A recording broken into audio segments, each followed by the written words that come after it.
zak uit de Nee, die gebruiken wij niet.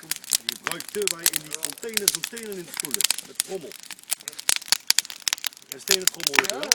Om ze in de watercontainer te spoelen. Ja, die is dik te maken. Maar als ik kom eens op dat knopje drukken voor de eerste keer. Ja, moet je verwachten, weet je. Ja.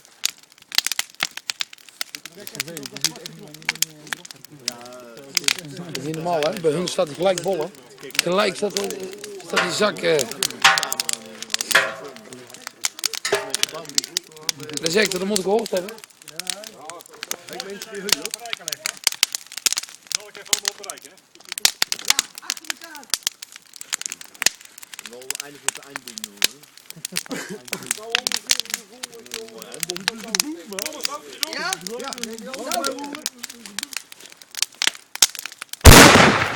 Godverdomme toch.